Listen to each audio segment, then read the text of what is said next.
ভিডিওটিতে ক্লিক করার জন্য আপনাদেরকে জানাই অসংখ্য ধন্যবাদ। আপনারা দেখছেন আপনাদের প্রিয় ইউটিউব চ্যানেল wow007। তো ফ্রেন্ডস, সবাই কেমন আছেন? নিশ্চয়ই খুব ভালো আছেন এবং সকলেই চিন্তিত আছেন। ইতিমধ্যেই কিন্তু বিরাট বড় একটি আপডেট উঠে আসলো HR রুলস নিয়ে।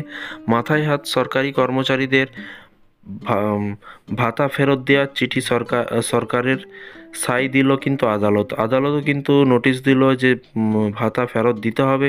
কি বলা হয়েছে বিস্তারিত জেনে নেব। ভিডিওটি সম্পূর্ণ দেখবেন। চ্যানেলে যারা এই ভিডিওটি প্রথম দেখছেন, রাজ্য সরকারি কর্মচারীদের প্রতিদিনের আপডেট পেতে চ্যানেলটিকে ফলো করবেন, চ্যানেলটিকে সাবস্ক্রাইব করে পাশে থাকা বেল আইকনটিতে প্রেস করে রাখতে ভুলবেন না। কেন্দ্র হোক বা অথবা রাজ্য, সরকারি কর্মচারীদের মহার্ঘ ভাতা থেকে শুরু করে বিভিন্ন ধরনের ভাতা পেয়ে থাকেন। তবে এই ধরনের বিভিন্ন ভাতা দেওয়ার পরে আবার সেই ভাতা ফেরতের জন্য সরকারের তরফ থেকে চিঠি পাঠানো হতে পারে অধিকাংশ সরকারি কর্মচারীদের কাছে অবিশ্বাস্য।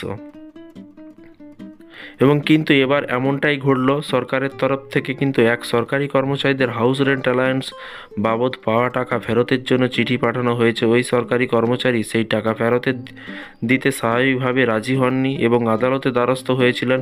তবে আদালতও সরকারের পক্ষে রায় দেওয়া হয়েছে এবং শেষমেশ ওই সরকারি কর্মচারীকে HR-এর ভাতার টাকা ফেরত দিতে বলা হয়েছে। এই ধরনের ঘটনা যদি আপনার ক্ষেত্রেও হয়ে থাকে তাহলে আপনাকে কিন্তু সেই টাকা ফেরত দিতে হতে পারে। এবং এর পাশাপাশি ওই সরকারি কর্মচারী HR বাবদ যে টাকা পেয়েছিলেন সেই টাকা ফেরত দেওয়ার নির্দেশ দেওয়া হয়েছিল। জম্মু কাশ্মীর সিভিল সার্ভিস বিধি 1992 অনুযায়ী কিন্তু এক্ষেত্রে ওই সরকারি কর্মচারীদের মোট 3,96,814 টাকা HR বাবদ কিন্তু দাবি করে সুপ্রিম কোর্টের দ্বারস্থ হয়েছিলেন। কিন্তু সুপ্রিম কোর্টে তা ঠিক নয় বলে জানিয়েছে এবং ওই সরকারি কর্মচারীকে ওই টাকা ফেরত দেওয়ার নির্দেশ দেওয়া হয়েছে। সরকারি কর্মচারীদের DA, HR ইত্যাদি ন্যায্য প্রাপ্য হওয়া সত্ত্বেও কেন এমনটা নির্দেশ দেওয়া হলো?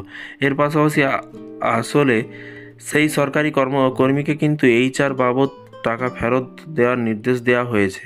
সেই সরকারি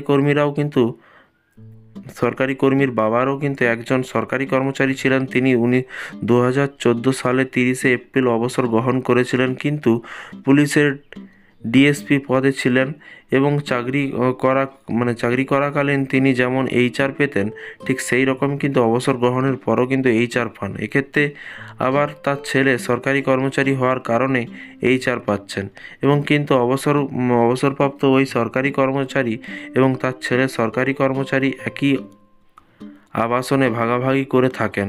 সেই কারণে নিয়ম অনুযায়ী দুজনে HR পেতে পারেন না।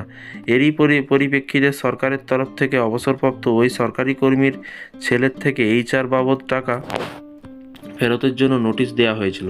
তো ফ্রেন্ডস, এই ছিল আজকে একটি ছোট্ট আপডেট। এই ধরনের প্রতিদিন সরকারি কর্মচারীদের আপডেট পেতে এবং রাজ্য সরকারি কর্মচারীদের DA বেতন বৃদ্ধি যোজনা, নতুন চাকরির আপডেট পেতে চ্যানেলটিকে ফলো করবেন, চ্যানেলটিকে সাবস্ক্রাইব করে পাশে একটি বেল আইকন আসবে, সেইটাতে প্রেস করে রাখবেন। ভালো থাকবেন, সুস্থ থাকবেন এবং নিজের খেয়াল রাখবেন। Thank you.